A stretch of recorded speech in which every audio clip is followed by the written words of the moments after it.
नमस्कार दोस्तों, real global studies में आपका बहुत बहुत स्वागत है। तो कल हमने हिस्ट्री का क्लास 12th का फर्स्ट बुक का फर्स्ट चैप्टर का पार्ट 1 पढ़ लिया था। तो आज हम पार्ट 2 पढ़ने वाले हैं। तो चलिए स्टार्ट करते हैं। तो कल मैं आपको वैसे तो सब कुछ बता दिया था, लेकिन मुझे मैप में बताना चाहिए था, जो कि मैं नहीं बता पाया था। तो मैं मैप में आपको समझाने की कोशिश करता हूँ। आपकी बुक में, एनसीईआरटी की बुक में भी वो मैप दिया गया है, आप अपने बुक में भी देख सकते हैं। तो ये जो मैप है ये आपके बुक में भी दिया गया है। तो ये जो आप हिस्सा देख रहे हैं, ये जैसे मैं कर रहा हूँ, तो इधर वाला जो हिस्सा है ये इंडिया हो गया, और ये वाला हिस्सा जो पूरा है ये पाकिस्तान हो गया। यहाँ पे जो ये बाउंड्री है पाकिस्तान का, और इसके इधर जितना हो गया ये अफगानिस्तान हो गया। तो यही 3 देशों में फैला हुआ है ये हड़प्पा सभ्यता। यहाँ के आपको ये हड़प्पा दिख रहा होगा, आपको ये पाकिस्तान में है। और दूसरा जो मेन शहर है जहाँ दूसरी बार खुदाई हुई थी वो मोहनजोदड़ो, ये भी पाकिस्तान में। वैसे अफगानिस्तान में तो सिर्फ नाम के लिए था हड़प्पा सभ्यता, मेन तो पाकिस्तान और इंडिया में हड़प्पा सभ्यता था। बहुत बड़े स्तर में, बहुत बड़े क्षेत्र में पाकिस्तान और इंडिया में फैला हुआ था, भारत में फैला हुआ था हड़प्पा सभ्यता। अफगानिस्तान का कुछ ही पार्ट आता है हड़प्पा सभ्यता में। तो चलिए आगे बढ़ते हैं। तो हम जानते हैं हड़प्पा सभ्यता में निर्वाह के तरीके क्या क्या थे।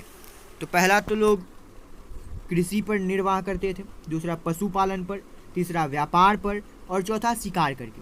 हड़प्पा सभ्यता के स्थलों में रहने वाले लोग कृषि करते थे तथा गेहूं, जौ, दाल, सफ़ेद चना, तिल, बाजरे, चावल इत्यादि उगाते थे। हड़प्पा स्थलों से बहुत सारे जानवरों की हड्डियां मिली हैं। इससे पता चलता है कि वो लोग जानवरों को पालते थे, जिसमें कि भेड़, बकरी, भैंस, सूअर वो लोग पालते थे। और साथ ही कुछ मछली और पक्षियों की भी हड्डियां मिली, जिससे हमारे इतिहासकार ये अनुमान लगाते हैं कि वहाँ के हड़प्पाई निवासी जो थे वो मांस भी खाते थे। हड़प्पाई मोहर में जो है वो बैल की जानकारी मिलती है। तो इससे इतिहासकारों ने यह अनुमान लगाया कि हड़प्पाई निवासी खेत जोतने के लिए बैल का प्रयोग करते थे। हालांकि बैल का प्रयोग तो हम लोग इधर हाल फिलहाल तक भी करते थे, तो बाद में ट्रैक्टर वैक्टर आ गया, वरना पहले तो किसान लोग बैल से ही जुताई करते थे। तो इतिहासकार का भी यही अनुमान है कि तभी भी, उस समय में भी, हड़प्पा सभ्यता के टाइम में भी लोग बैल का ही यूज़ करते थे खेत को जोतने में। तो इतिहासकारों को चोलिस्तान जो कि अभी पाकिस्तान में, और बनावली जो कि हमारे भारत के ही हरियाणा में है, वहाँ के मिट्टी से बने हल के प्रतिरूप मिले। इससे उन्होंने यह अनुमान लगाया कि खेतों में हल के द्वारा जुताई की जाती थी। काली बंगन जो कि राजस्थान में है, हमारे भारत में ही है, वहाँ जुते हुए खेत के प्रमाण भी मिले। इससे इतिहासकारों ने यह अनुमान लगाया कि यहाँ एक साथ 2 फसलों की जुताई की जाती थी, 2 फसलें यहाँ उगाई जाती थी एक साथ।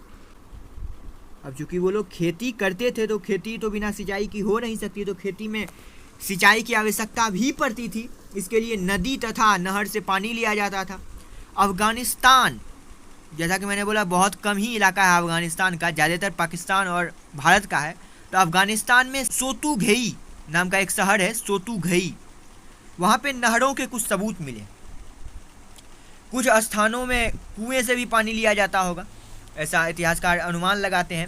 धौलावीर में जलाशय के प्रमाण मिले, शायद इसका भी प्रयोग कृषि के कार्य में किया जाता होगा। अब हड़प्पा सभ्यता का क्षेत्रीय विस्तार जो है वो त्रिकोण आकार का था, क्षेत्र विस्तार उसका। पहला तो सुतका गेंडोर जो कि पाकिस्तान में है, दूसरा मांडा जो कि कश्मीर में है, तीसरा आलमगीरपुर जो कि हमारे भारत के उत्तर प्रदेश में है, और चौथा दैमाबाद जो कि महाराष्ट्र में। तो इसमें से 3 शहर आपको भारत के मिलेंगे और 1 शहर जो है ये पाकिस्तान का है। जैसा कि मैंने बोला कि इसका जो नक्शा था वो त्रिकोण था, त्रिकोण आकार में था। तो अब देख लेते त्रिकोण कैसे था। तो ये देखिए, ये हमारे सामने भारत, पाकिस्तान और अफगानिस्तान का नक्शा आ गया है। तो ये पाकिस्तान है। तो पाकिस्तान में सुतगा गेंडोर जो कि यहाँ है, और कश्मीर में मांडा जो यहाँ है, और उत्तर प्रदेश में आलमगीरपुर यहाँ है, और महाराष्ट्र में दैमाबाद जो यहाँ है। तो आप देखिए ये त्रिकोण नक्शा बन जाता है कुछ पिज्जा के टाइप का। पिज्जा यही आकार का होता है ना, त्रिकोण, ट्रायंगल। तो आज के लिए बस इतना ही। इसका पार्ट 3 भी आएगा जिसमें आपको हड़प्पा सभ्यता के बारे में और भी अधिक जानकारी मिलेगी। धन्यवाद।